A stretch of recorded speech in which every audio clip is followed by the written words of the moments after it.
got the devices. Yes? How many devices are we going to get?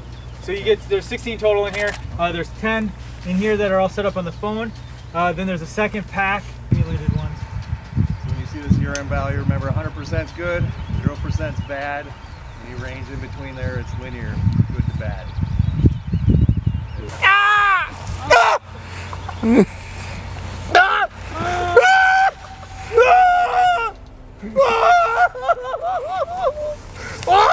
Black rounds. What about the guy over there? Black rounds. Black on his lip. Yep.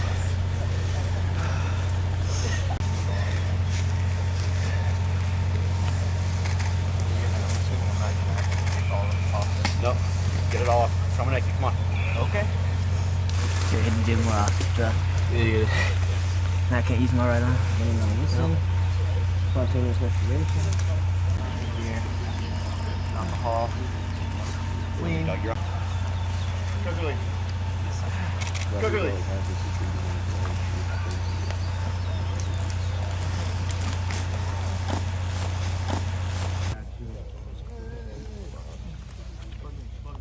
You hit the gym? This better? I'm here, so.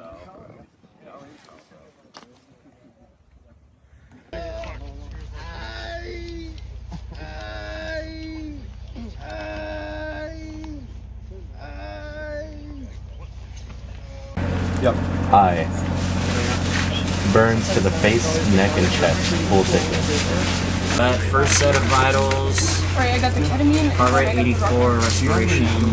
What? You don't know what you do. Second monitors.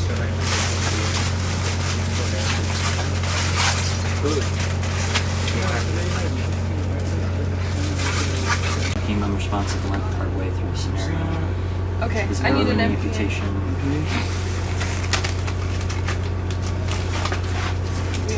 Instability. Bed one. Bed one is up to the left.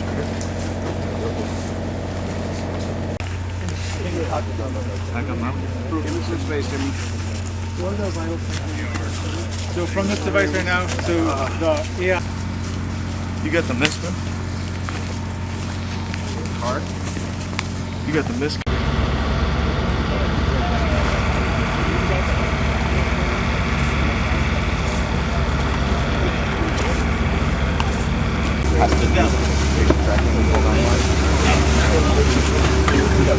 Who treated the patient? hold up. All right.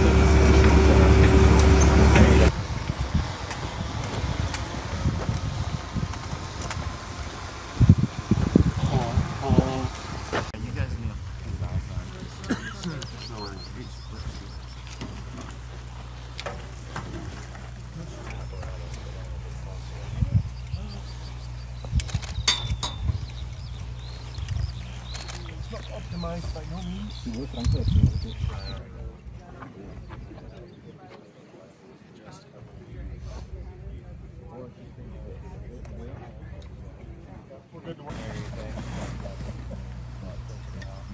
More of a module.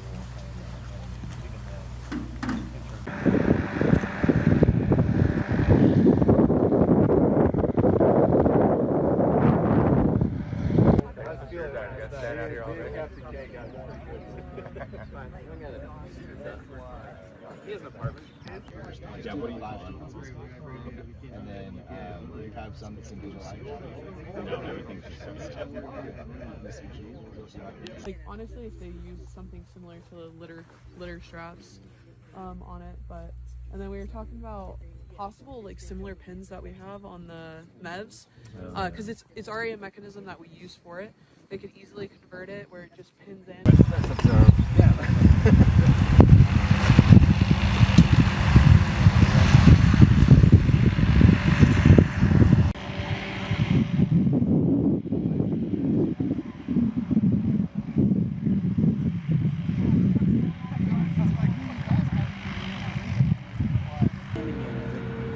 Hi, I'm Captain James Yu. I'm with the 75th Innovation Command, which is part of the U.S. Army Reserves.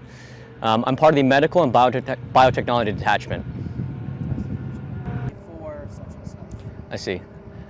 So I'm part of the Medical and Biotechnology Detachment out of the 70th Innovation Command. We're actually technically out of Boston. However, we have expertise across the entire medical domain, and we support ongoing efforts to modernize the Army. Okay. What are you guys doing here today? So today I'm here to support as an evaluator for the Autonomous Triage and Treatment Challenge being run by DIU and GTAD. Based off our medical backgrounds, we're providing subject matter expertise in how these new technologies will be implemented and which ones to be selected for further prototyping within the Army. What does that look like in the field? So the Army has many different demands to improve how medical decisions are made. And so in the future upcoming conflicts and large-scale combat operations, we are expected to have many more casualties than we did previously and no air superiority. And so in these scenarios, you are going to have more casualties with less people to make those decisions on who to treat and what sorts of resources to apply to them. And so in these scenarios, information is really the key in enabling the ability to take care of more people under these strenuous circumstances. And so in a challenge like this, it's all about understanding which patients need to have more attention directed towards them and also what sorts of medical supplies they need. And today I saw that there were these trials. Yes, so this type of competition is a newer format that the military has been trying out. We've seen some organizations run these types of challenges previously, like DARPA, for example, and have been proven very successful. And so right now, we have many commercial off-the-shelves technologies or emerging technologies that some of these smaller vendors are very good at developing and creating into a capability that can be fielded within the next 1 to 2 years. However, there are no good clear-cut mechanisms or funding vehicles to get these commercial off-the-shelves products into the hands of the warfighter. And so challenges like these can help identify who the top contenders are in a challenge and a field environment and operationally relevant setting, and then get those onto a prototype and other transactions for prototype contracting, and therefore can speed up how they develop their product into a product that is actually usable by the warfighter on the front lines. It looks like there's one today. Innovation lies in the U.S. military's veins and their DNA. And so today, we're looking at technologies that will really improve the U.S.'s ability to fight and take care of its warfighters in the future large-scale combat operation environments. And so today, part of the challenge, one of the main things we're looking at is some kind of sensor that is placed on a casualty that can help medics and care providers understand when they're at further risk for decompensating or going into states where their physiological states are not in a good place, essentially. And so these wearables or these sensors need to be able to relay key information and vitals and statistics to some information source to help medics and other care providers make those decisions in whether or not they need to pay further attention to them, whether or not they need to evacuate them, or whether or not they need medical supplies such as more blood. Wow. Kind of testing these products with the warfighter. You know, one thing I really appreciate in these scenarios is we're taking the product out of the lab setting and putting it into a field environment, because a lot of these technologies, you know, they're tested in a very controlled setting where everything is right, the temperature is perfect, there's no rain. But what DIU is doing here in terms of bringing the technology out to the field where soldiers are actually operating, I think that is one of the most commendable things that they're doing here, really testing the field environment. It also seems like innovation is being pushed, connected to the Army as a whole. So technology moves rapidly, and you know, with each new invention, with each new technology, it really accelerates faster and faster. And right now, the limiting factor is how we actually adopt these technologies and implement them into the modern workforce.